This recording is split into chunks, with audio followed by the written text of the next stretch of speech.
Hello, it's my great pleasure to welcome you to today's session, Exploring What's Next, Why Purpose Matters. I'm Kate Schaefers, and I'm director of the Midlife Academy at the University of Minnesota, and I'm also director of the Osher Lifelong Learning Institute. The Midlife Academy is a new initiative for the university. It's a place for people at midlife and beyond to explore their options, gain support, find direction, and chart a course to what's next in their careers and lives. So at this time, I'd like to introduce our guest today, Chris Farrell. You likely are familiar with Chris's work, either in this local community, nationally, or internationally. Chris is senior economics contributor at Marketplace American Public Media's nationally syndicated public radio show on economics and business. He's also an economics commentator for Minnesota Public Radio, and he frequently appears on NPR News as a contributor as well as a guest host. He writes a column in the Minnesota Star Tribune and also for Next Avenue. And he has published 5 books. I think the most relevant for today's discussion is his latest book called Purpose and a Paycheck, Finding Meaning, Money, and Happiness in the Second Half of Life. So thank you, Chris, for joining us today. Oh, well, thank you for having me. It's always fun to have a conversation with you. Yes. Well, I just want to start off with a general question. Like, you've had a fascinating career. How did you get where you're at today? Well, like most careers, I mean, there are some people who know when they're 6 years old that they want to be a lawyer, they want to be a doctor. But most people, our careers are, they take these twists and turns. So when I graduated from college, I became a merchant seaman. I worked in the engine room of ships for 4 years on and off. And my first job was a wiper, which is a very good description of the job because I cleaned the engine room and I cleaned the seamen's bathrooms. And I loved it, became a fireman, oiler, water tender, and then an engine utility. And then I took all my savings and I went to the London School of Economics, got my master's degree in a year, and then decided I was thinking I wanted to be an academic, decided I didn't want to be an academic, pounded the pavement in New York for about a year and broke into journalism. And since then, journalism has been my career in different aspects, magazine, online, radio, television, but always within that personal finance and economics. Well, and that isn't a straight path, but you've experimented with a lot of different things and tried on different hats, but waited. I mean, you eventually came to what was really a great fit for you. Yeah, I really enjoy. I mean, the thing about journalism is if you're curious and you can form a question and people will talk to you and you learn all kinds of new things. And it was probably back about a little over a decade ago now, I still really started to write about a lot more about the aging of the population and sort of the motivation there wasn't that I was getting older, but I just kept reading all this stuff about how bad it was going to be with the aging of the population. We couldn't afford to grow old. And if you think about personal finance coverage for decades there was this notion that, when people retired, their standard of living was going to fall. And then when you look at the economy, it was, well, with the aging of the population, the underlying dynamism of the US economy was going to erode, and we weren't going to be as entrepreneurial and be too many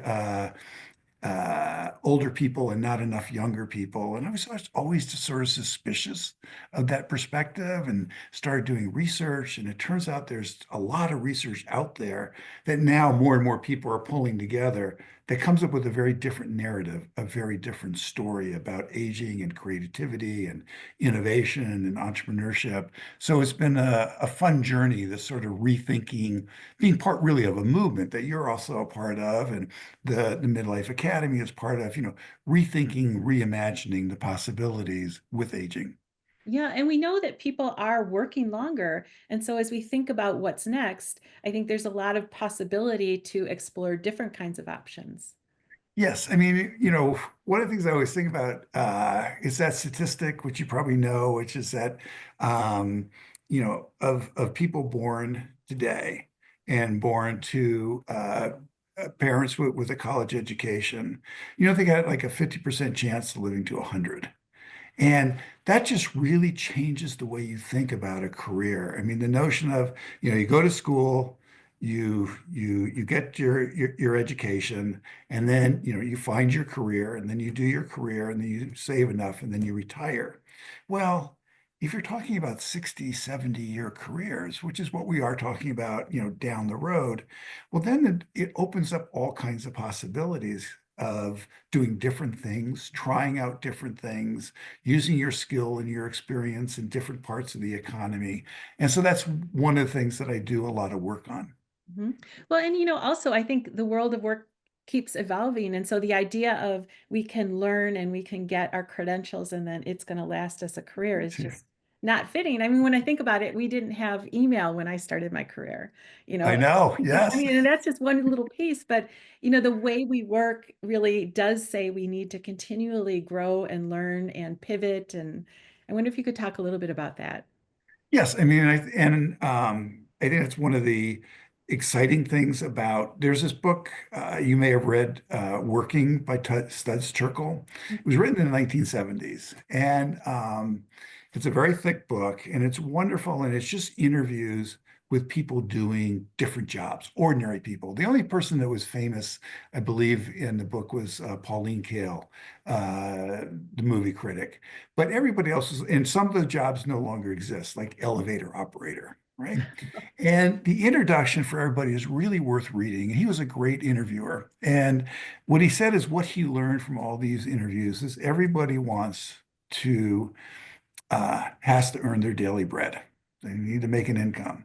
But everybody wants to have a sense of belonging, a sense of respect, being part of a community. And he didn't use the word purpose, but that's what he was talking about.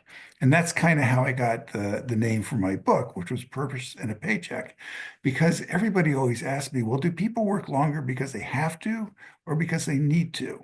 And there are at the extremes, of course, there are people that have no choice, and there are people for whom have the kind of wealth that they have all kinds of choice.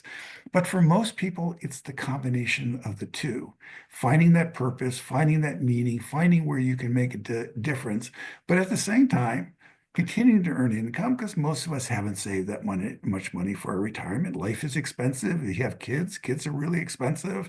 You lose your job, you taking care of aging parents, doing some caregiving. There's all kinds of reasons. It's not that people go to the mall and can't resist the credit card. That's not why people don't have a whole lot of savings when as they're nearing those retirement years. Uh, but uh, life is expensive, so they can continue to do it to earn some money, but stay engaged, really enjoy what they're doing, finding that purpose. That's what I think drives a lot of people. And I have really appreciated how in all your writing you do weave that in. I mean, for an economics person, you do come back to purpose. I mean, I think about one of your earlier books, The New Frugality, which Right.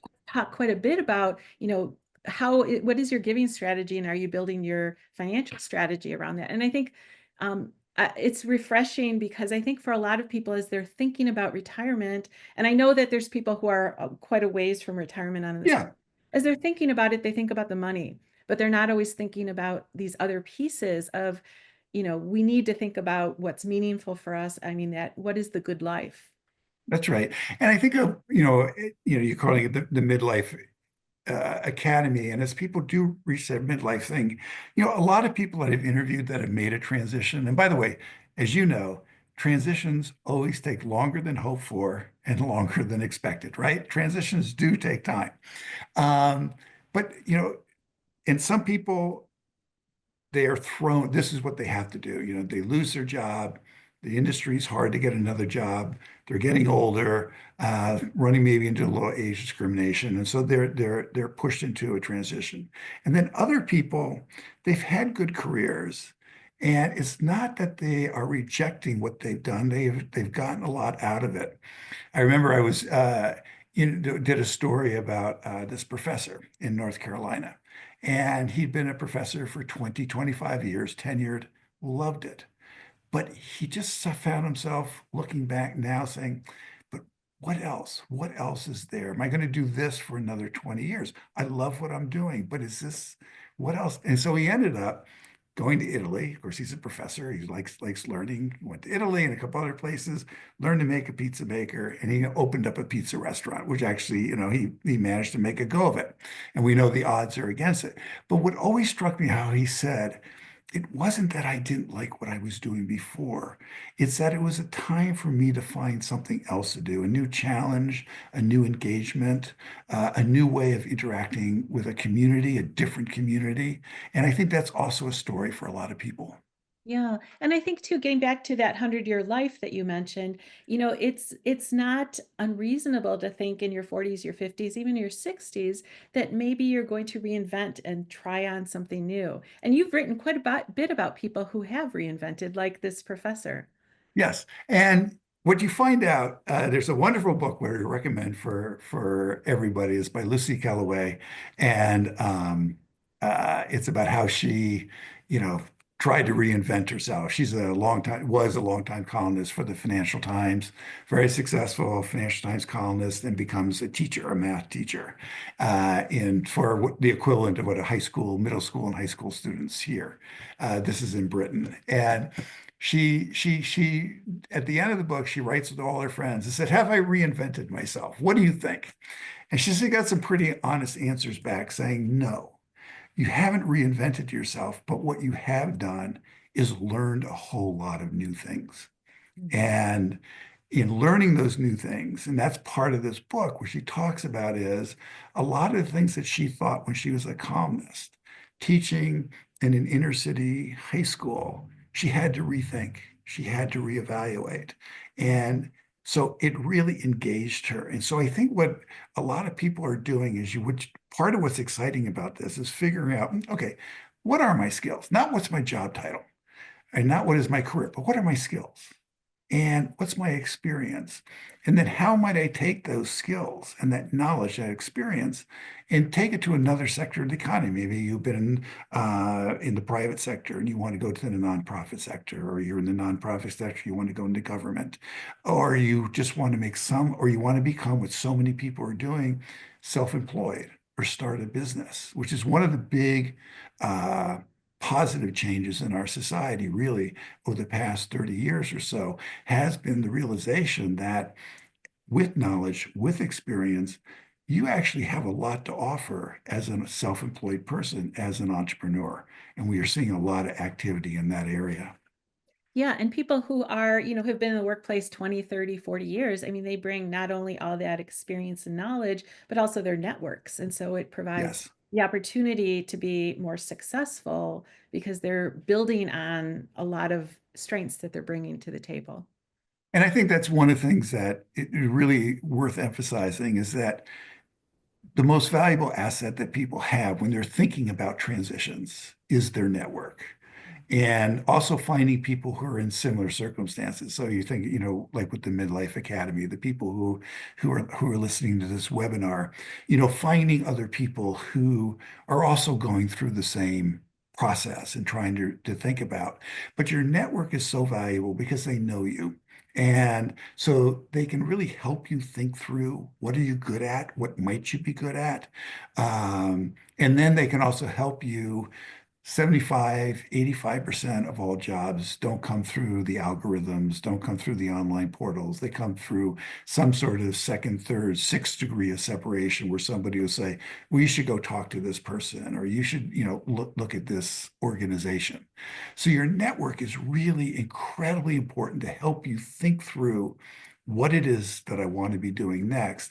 And then they also can help you you know, get that introduction that makes it practical. And what's nice about it is then you're also going to do it for other people as they have this sort of transition conversation. Mhm. But I think it's really important for people to realize you're not alone.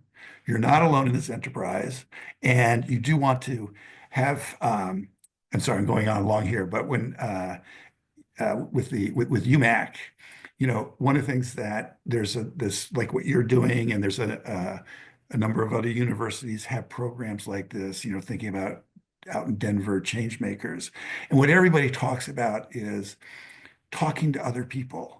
And then people will say, hey, have you ever thought about being a coach? I just interviewed someone, and this person, and she had never thought about being a coach. And she goes, well, that's an intriguing idea. And I actually have been doing that for the past 20 years without actually calling it a coach. And she ended up becoming a coach and making a really nice transition for herself. So again, you want to be connected.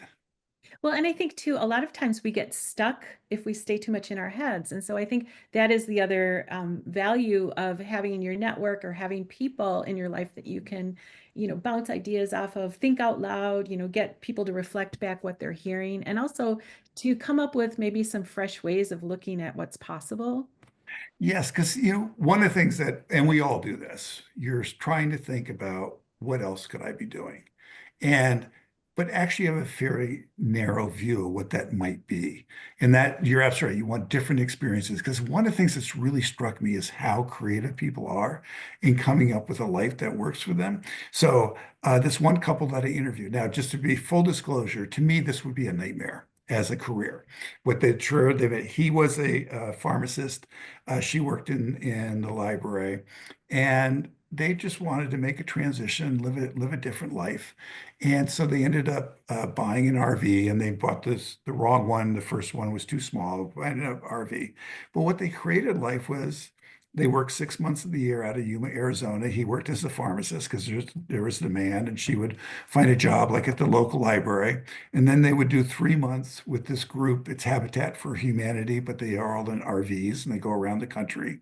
And then 3 months they managed a campground on a lake in the mountains of Colorado. And they just loved it. Who would think of this? If you said to me, to a pharmacist, you go to pharmacist, what else do you think you could be doing? That's not what would immediately pop into your mind.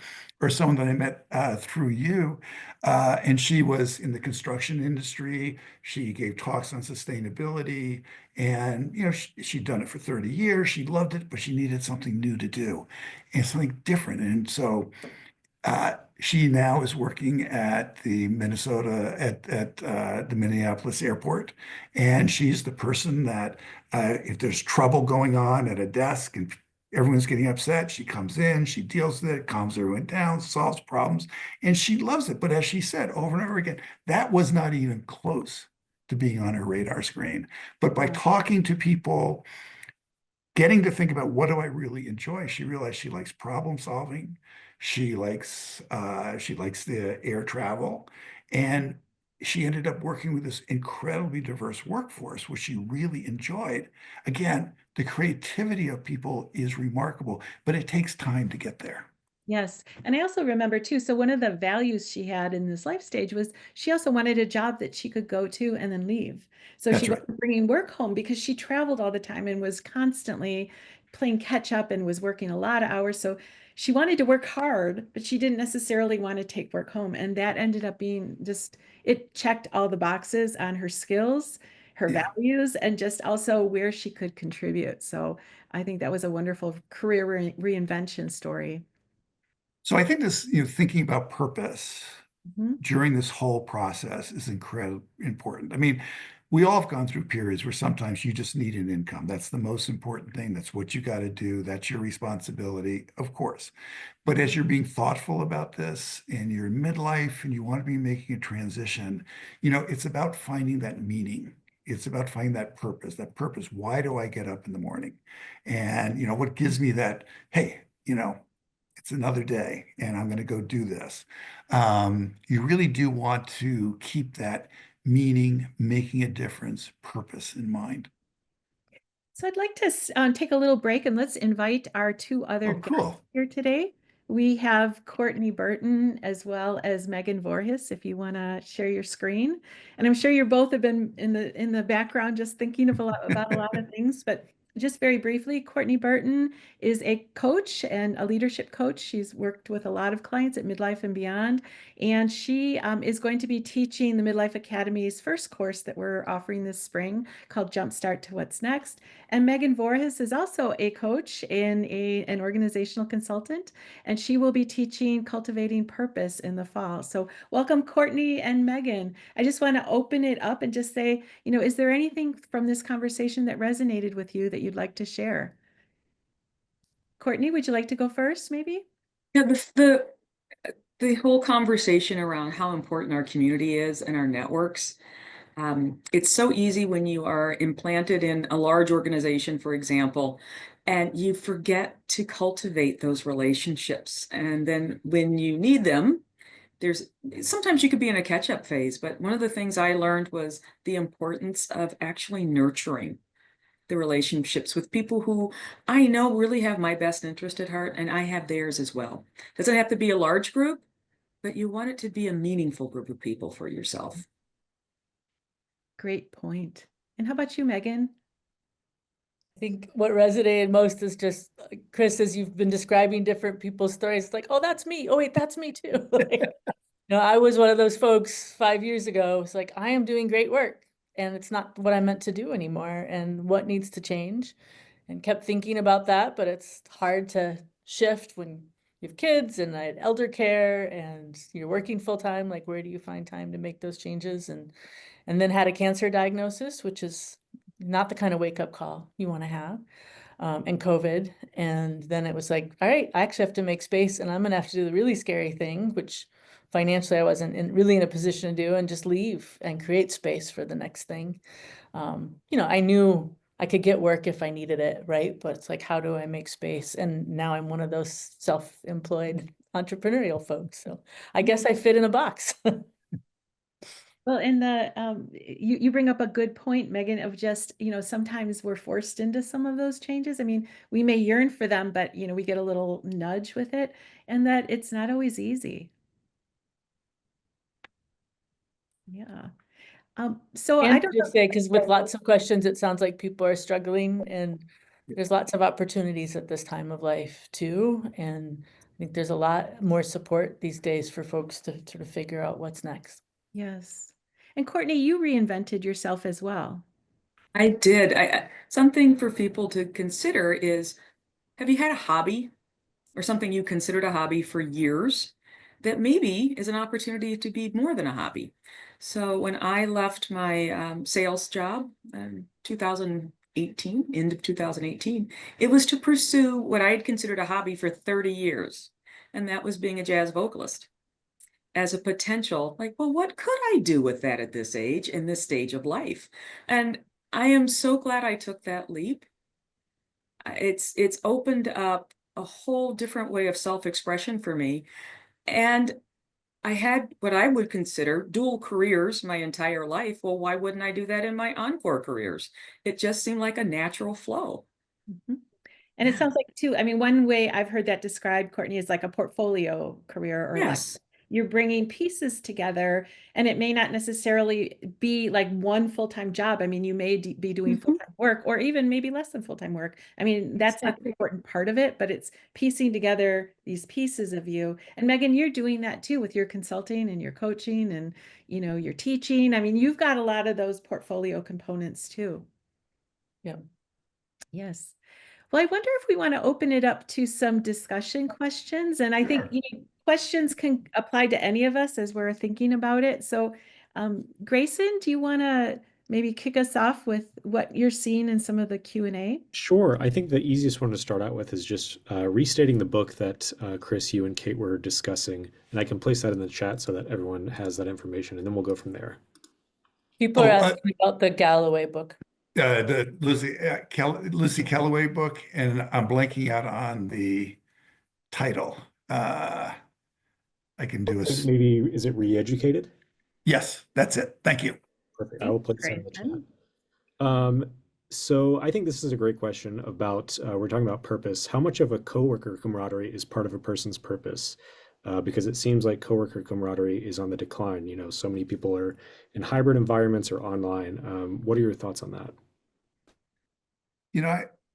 One of the things that I think is very important about two things about work is work's an income, but it's also a community. And that gets underplayed. But when you look at the surveys, when people are retired and they say, what do you most, miss? You would think it would be the income, but always top of the list are colleagues, vendors, people that I'm interacting with. So one of the things is, there's like two ideas, and Megan, you'll have more thoughts about this. There's sort of like two ideas embedded in purpose. And one is you're giving back, and the other is you're connected. And I think being connected is incredibly important. So you may be saying goodbye to your colleagues for the last time because you're going to go off and do something else. But off what Courtney was saying is you want some of those relationships you're going to want to maintain. You're going to want to, to keep them going, and they'll become friends outside of the work environment. And some of them, it just turns out, because we only have so much time and energy, some will sort of fade off into the background. But I think this colleagues, community, network, they're all around this idea of being connected, interacting with people, being engaged with people. I think I would just add that, I think what we're finding research showing is all of us, whether we're at midlife or not, are needing more community, right? But I think at midlife, it's often more the case. You may no longer be going to school events if you had children. Work may have become more remote or hybrid. Just sort of different things. You might be busier with elder care like I am myself, and it can be easy to sort of not prioritize community in some way or another. And yet we know that improves our lives in so many different ways, right? And of course, community looks different for different folks. It may not be a large community, maybe different kinds of community at different times, but that probably should always be a priority for all of us, and sort of reimagining what that looks like at different stages of our life. And Megan, I think you And bring a social good media isn't community, you all. I'm just going to say it. exactly. Yeah. Yeah, I think you bring a good point up that community can look different, and we have the ability to choose how we build our communities. Like there's some personal ownership, I think, in creating community. I recently this year, well, actually this year, I have a little theme. And if somebody pops in my mind, I don't care how long ago it's been since I've talked to them, if I have their contact information, I reach out and I try to do it within 24 hours. The conversations have been amazing. Because, hey, I was just thinking about you.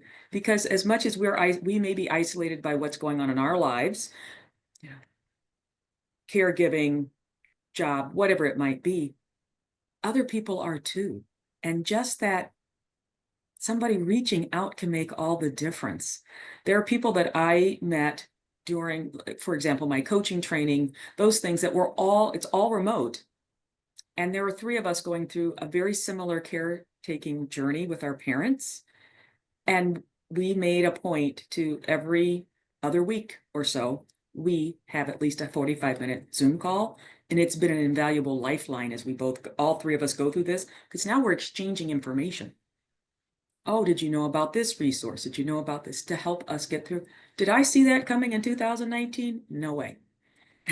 No way. I think that's powerful too, of just also connecting with people who may be having some similar kinds of experiences, like you mentioned, caregiving, or just, we know at midlife, there's so much going on in our lives. And so having other people that are at similar stages that might help us not only with like finding resources for some of the hard stuff that we're dealing with, but also with just getting that support and normalizing some of the things we're going through. And so I think that's a really powerful thing. And the other thing, just very, very, your network and maybe small, and it may be from different aspects of your life. Maybe there's only 1 or 2 people from work or former colleagues, but it may from temple or church or various activities. I mean, but these are people that care about you, you care about them, you can engage, you learn from them. So, because sometimes, the problem is there are these networking events, right? And this is what we're talking about there's nothing wrong with the networking event, but this is very different from that. These are people that you've grown to know over time, or as Courtney's doing, you're reaching out over time.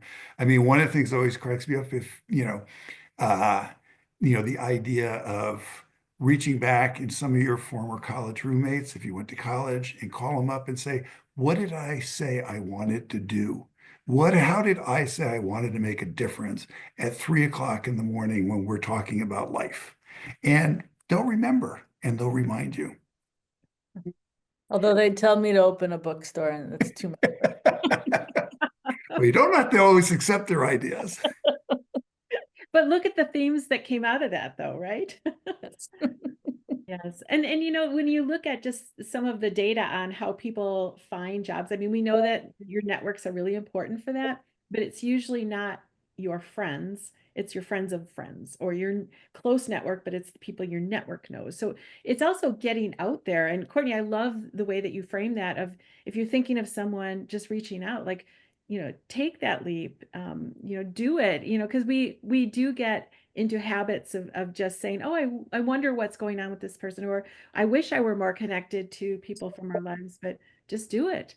And who knows where it's going to take you. And some of them may be older connections from earlier in your life. Some of them may be some of these new connections you're making in new fields. So Grayson, how about another question? Sure, yeah. This is an interesting one that I think each of you might have some interesting insight into. So it's asking about finding that one word definition of your career. So, it might be easier to say, I'm a journalist, I'm a doctor, I'm an educator, but this viewer says they're struggling to come up with one word to define their job history. Is that something that you think is important?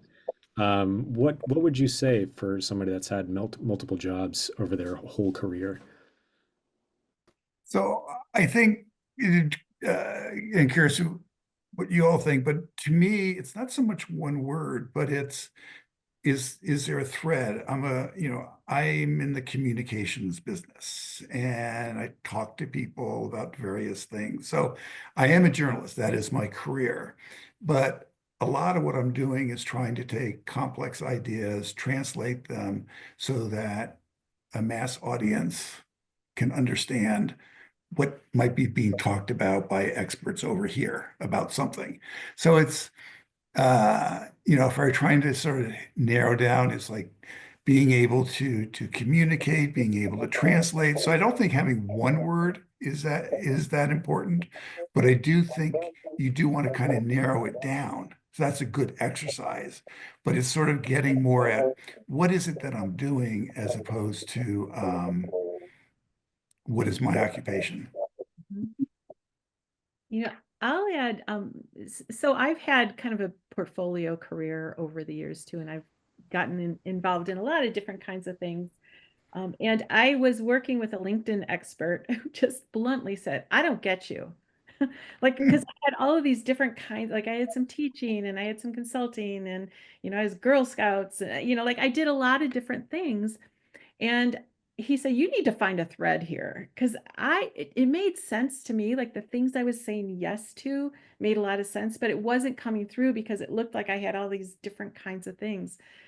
So I kind of distilled it down to I'm a connector. I like connecting people with each other and ideas. And I feel like everything I've done kind of includes that. And so, it is hard because I think a lot of our identity is tied up with what we do. Like I am what I do is who I am.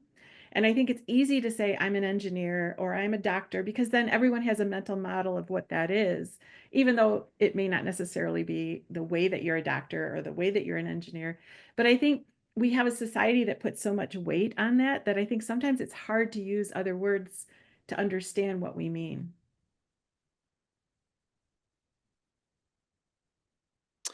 Here's another one that I think is pretty relevant to what we've been talking about already, but it's talking about switching careers. So it's very challenging to get a new job these days. If you're trying to move into an entirely different field that you've been in, perhaps for decades, how do you recommend making that jump if your resume doesn't represent the previous relevant experience that may be what this new job is looking for?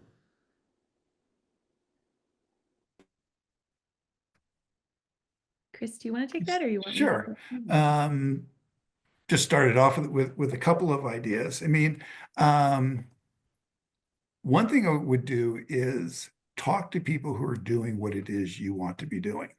And I think that's really important, get their insights and always remember, I don't know what the actual statistic is, but 96% of people will meet with you and talk to you and be very open about it. There's always be the 4% that are going to say, don't waste my time. Forget the 4%. Focus on the 96% that will meet with you and talk with you. And so really get a good sense, because we all, particularly when you're trying to make a transition to something very different, you want to have this sort of realistic conversation about what is the job really like, or what is the occupation really like, or what is it that I need? And then, do you need more education? If you look at any metropolitan area around the country, and there's all kinds of resources that don't take much money. They're resources tied to incubators, they're nonprofit organizations, they're government agents. I mean, there's all kinds of resources out there to help you pick up the skills that you need. But I do really think, I remember this is a couple years ago, and a couple came to me and they were thinking about they wanted to, did I think it was a smart idea for them to buy a fourplex? And they wanted to do this planning for later in their retirement. And I said, well, have you ever talked to a landlord? And they said, no. I said, well, you got to go talk to landlords. This is a business. What's the business like? How do you price it? What are the risks? What are the rewards? Go to some landlord meetings, meet people who are doing what you're doing.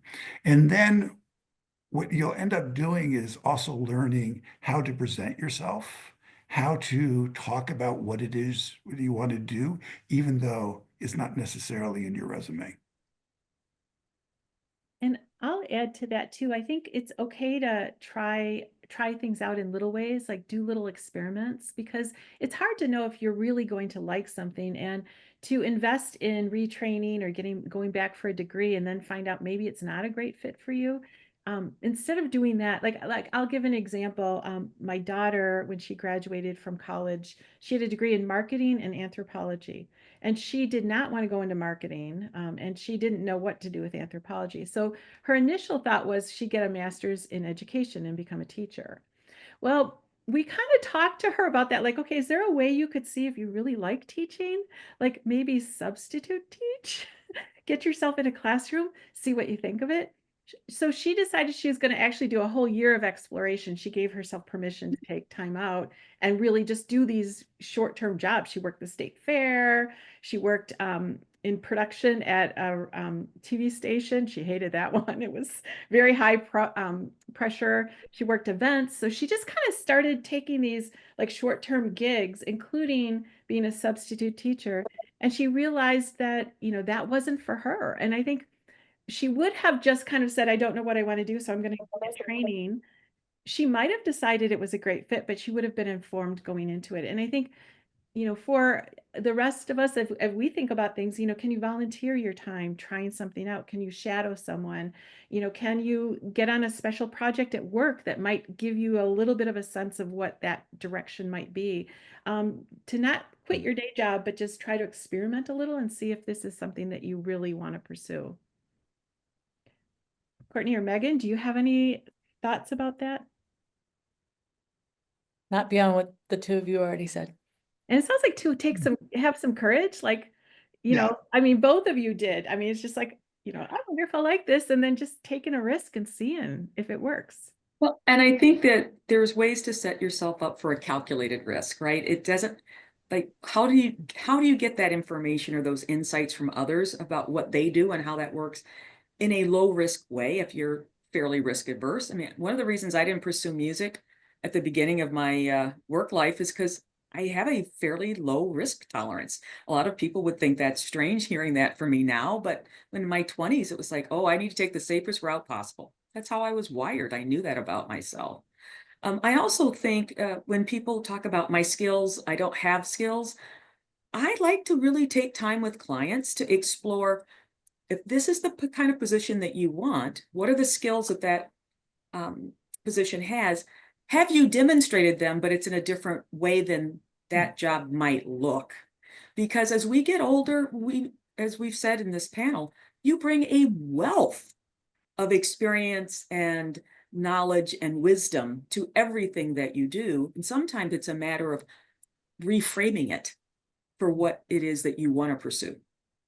And I find it so helpful when you are doing those informational interviews or learning or shadowing with others to ask them as they get to know you, how would they reframe what you do, or how do they see the connections between what you're doing now and the work that you're interested in? Yeah, because they've got the lingo, right? They know like how to describe the work and helping you translate what you've done into the lingo of what they use in that field. Yeah, great point. Grayson, how about anything else? Yeah, here's another one. What are the considerations and recommendations from each of you on balancing the need for income at this point in life versus balancing the need of mission-based, giving back, community, those sorts of things for a fulfilling career? Mhm. Chris, Feel do you like want to Yes. start with? So, yeah, I mean, my only hesitation is I do not want to be dismissive or, people have financial pressures. Those financial pressures are real. The need to save for your retirement years, the financial obligations, and not just, and the emotional obligations that may go along with the caregiving. So I just want to be very clear that I am not minimizing that. But I think you always want to have, okay, is this giving me meaning? Is this giving me purpose? Am I making a difference? And it may be that you can't make a change or make a pivot or make an adjustment right away, but you don't want to lose that sense that that really matters, that that's really important. And the other thing is, um, the closer you get to figuring out what that is going to give you that meaning, going to give you that purpose, well, then you can start working with your budget. You can start working with your finances. You can start working with your financial obligations and see how you can bring them closer together. And, one of the things that, the calculation is if you can do something for a longer period of time, even though it may not be bringing in much money, but you can do it for a longer period of time. Well, and it's something that you enjoy. It's something that engages you. It's going to be good for your health. It's good for your mental health. You're part of a community. You're giving back. Well, then that's okay. Relative to something that you don't particularly enjoy, but it's going to make you more money over a shorter period of time. So you want to keep that purpose and meaning really at the forefront of your conversations and what you're thinking about, but recognizing there are financial realities that, sometimes you just need to uh, plug away, but don't lose that sense of urgency. Mhm. I want to add that in our culture, we often think about work as the one place where that's where we sort of fulfill our lives. And there's so many opportunities sometimes where, I mean, I worked with a coaching client recently who decided, right, I financially need to stay in the job I'm in, but I need to do it in a different way so that I have energy to do some of the other things I want to do with my life. And sort of rethinking the day-to-day work life so that there was, energy and excitement and space for some of the other things they wanted to be doing. And I think it's the levers, right? Like, can you work longer in a job that is fulfilling? Um, and also, I'd encourage people. I mean, if your job is sucking the life out of you, it's not necessarily worth it staying in that job. That doesn't mean you can't just quit a job, but it's like, what is the path to a job that's going to give you the energy you need and also just that fulfillment and still earn an income? But what are your options out there? Because not doing anything is not a great place to be either. That kind of leads into this next question about transitioning in your career. And Kate, maybe this is more geared towards you, but how do you see higher education programs like Midlife Academy helping people transition into finding their calling? I think when we look at higher ed, and I'll speak specifically about our college. We're the College of Continuing and Professional Studies. We have education for high schoolers who are doing college in the schools and they're earning their PSEO credits. We do a really good job with adult learners who may be coming back to finish degrees. We have some master's programs. We also have a really solid niche around the issue of helping people upskill and develop new skills so they can further their careers. And then we have Osher Lifelong Learning, which is enrichment learning and it's community. I think higher ed hasn't necessarily paid attention to midlife the way that I think we're seeing it emerging. I mean, so we're seeing higher ed institutions starting to look around and say, we have all of these people. The world has shifted. Like people are not like, as Chris, you said earlier on, and I use the language of 3 boxes of life where you learn and then you work and then you have leisure. This isn't fitting. I mean, people are in and out of the workplace. They have stop outs to to caregive, or they may get laid off, they need to retool. We don't have linear careers anymore. And so midlife is a big time where we're reevaluating and thinking about planning for this next stage, which oftentimes includes work. And I think higher ed is an ideal place to do that because we're really good at working with young adults and helping them find their way to careers. This could be exactly leveraging some of that for midlife as well, is just really a beautiful way to connect it. And some of the programs that are emerging in higher ed are also really taking advantage of the fact that we have intergenerational opportunities. We know that the workplace is intergenerational, right? So when people start in the workplace, they're not working with people all their same age, like they might be in a college classroom.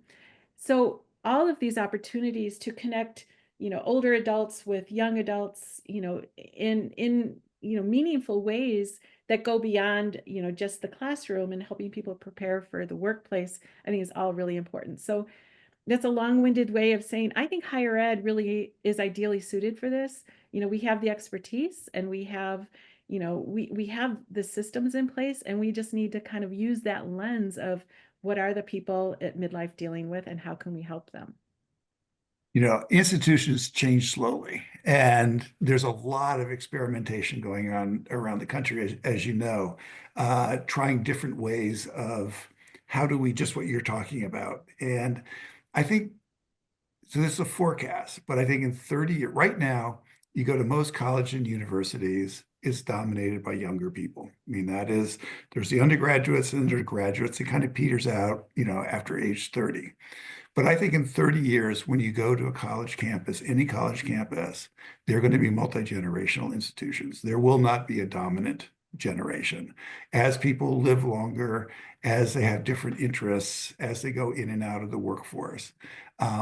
But this experimentation is really important that's going on, but it's taking longer for the institutions themselves to adapt and to change. The fact that, I still find it one of the most powerful statistics that in 2034, the Census Bureau predicts for the first time in our history, we'll have more people 65 years and older than 18 and under. And this is an opportunity for colleges and universities to seize. And a necessity. Yeah. If we are looking at more people who are older and fewer people who are, 18 to 22, then our models of higher ed need to also be thinking about how are we not only meeting the needs of that population, but also how are we filling our classrooms? Chris, you've spent so much time visiting some of these different higher ed programs. What do you hope most that we do with the Midlife Academy? What are you excited about for us here in Minnesota? I think what I'm excited about here in Minnesota is providing a safe environment for people to really meet other people so they're going to learn from you. They're going to learn from you, Courtney, but they're also going to learn from each other. And it's creating that environment where people, because there can be a lot of fear attached to making a transition. There's a lot of uncertainty there, the things that we're talking about, like really trying to really understand who you are, what you want to be doing next. It's not clear. What is my purpose? I mean, a lot of times people go, yeah, I want to have, what is my purpose, right? So I think what you're doing is providing an environment where you're giving, knowledge, wisdom, experience, but in an environment where some of the most important conversations are going to be among the people who are together and learning from each other. And it's really about opening up opportunities and, like Courtney, like you realizing, this passion that I had over the years, it's time for me to make a living out of that. And I think your classes are going to help a lot of people say, okay, this is what I've been wanting to do. Here's how I can do it. Mhm.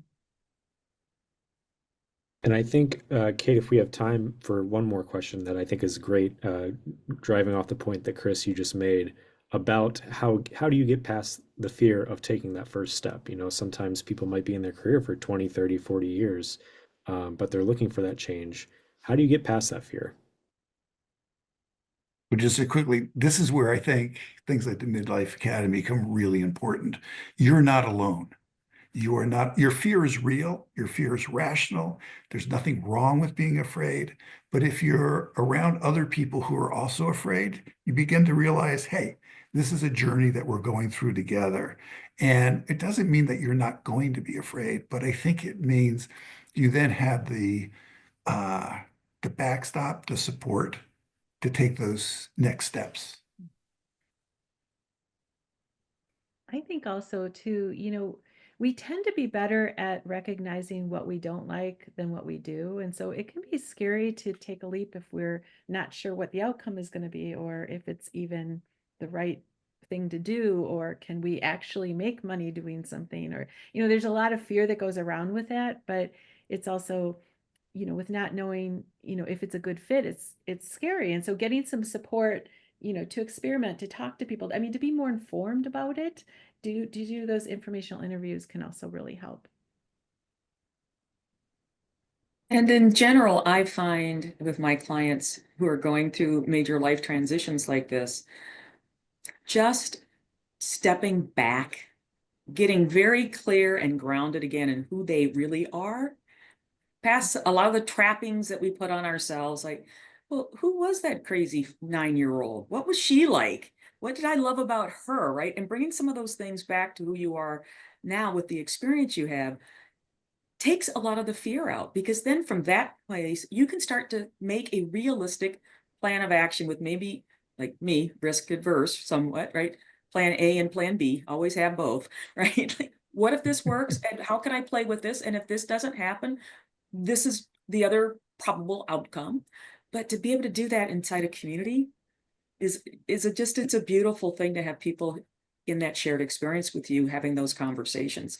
Sometimes the worst person we can talk to is ourselves, and we talk to ourselves a lot. Mm-hmm. And we tend to be tough critics. Yes, that is true.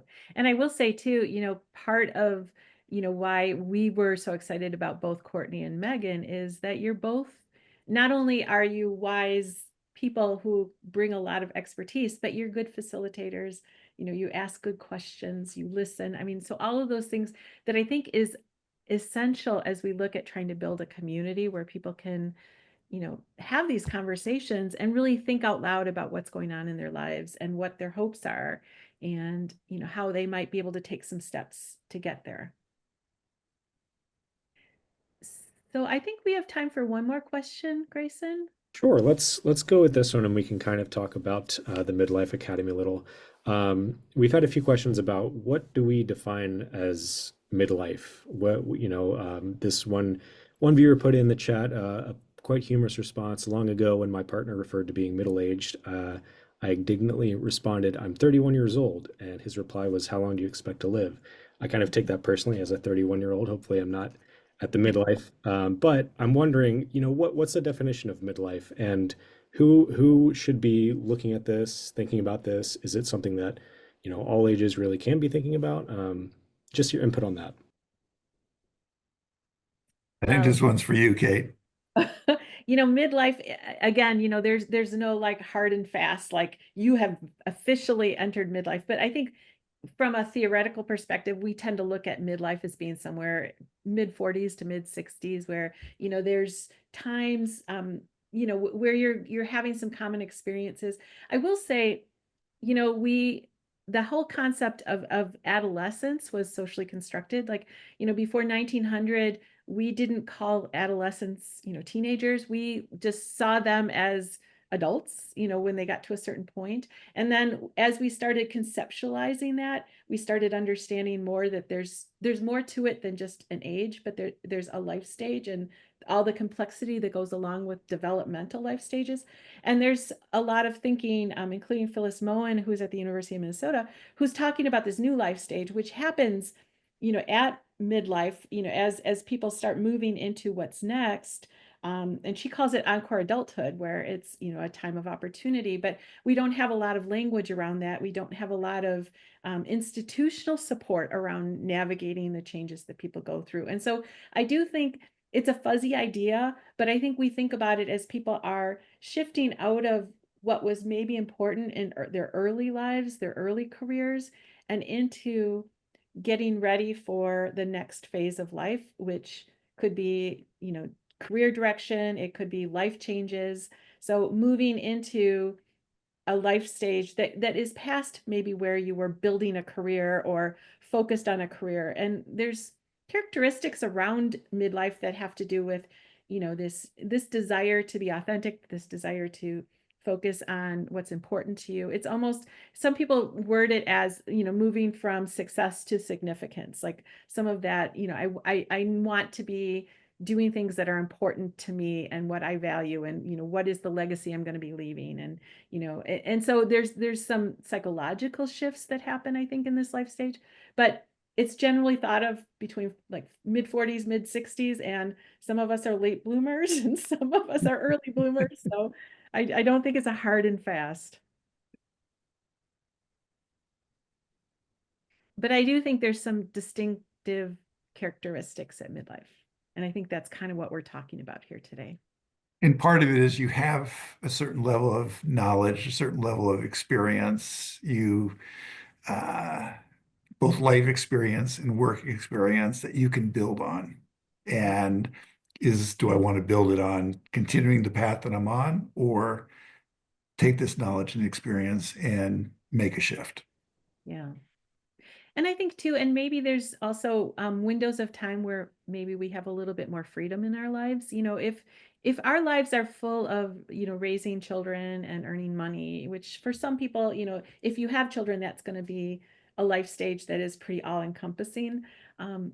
As kids go off to college, there's windows of opportunity that maybe we can start thinking about what's going on in our lives. Or maybe, as we're in our 40s, we've already gotten that experience and we realize that, maybe this path is not the one that's for us. So, I mean, I think we are imagining the Midlife Academy to be a place where people could come at all of those life stages, that someone in their 40s, someone in their 50s, someone in their 60s, maybe even someone in their 70s who's reinventing, but we're thinking about it as, it's a time of rethinking where your life is and finding a way to move in a direction that makes sense for you with what's going on in your life and who you're becoming. So any last words of wisdom before we end for today? Chris, how about you? You're not alone. You're not alone in this journey. Reach out to people you know, have these conversations, have an experimental mindset, be curious, but you are not alone. And so have that community support you, and you support other people in the same journey. Both ways, yeah. Courtney, how about you? Transitions are a part of life. They're cyclical.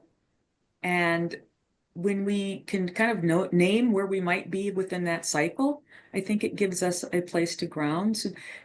So I like to remind people, it's okay. This is part of being a human and going through life. The uncertainty, all of that is just part of our condition, and it's okay. And Megan? Would say, as Chris said, to get curious about who you are, about what's possible, to reimagine, to be in that mindset. And then also to really encourage folks to listen within. I think there's a lot of what we've talked about is learning from others and in community. But where is it that you can also get quiet with yourself and say, okay, what do you already know? What are those threads? What is that 9-year-old child telling you? What do you know about yourself that will help you to create the life you want? Well, thank you. Thank you, Megan. Thank you, Courtney. Thank you, Chris. This was a wonderful conversation. For all you listening, we invite you to check out our website. It's midlife.umn.edu. And we hope to see some of you this spring and this fall in the 2 courses that we're starting with. We are going to be building out more courses. We're allowing people to pick and choose as they see fit, coming in and out of the Midlife Academy. So we hope to see some of you there. Thank you so much.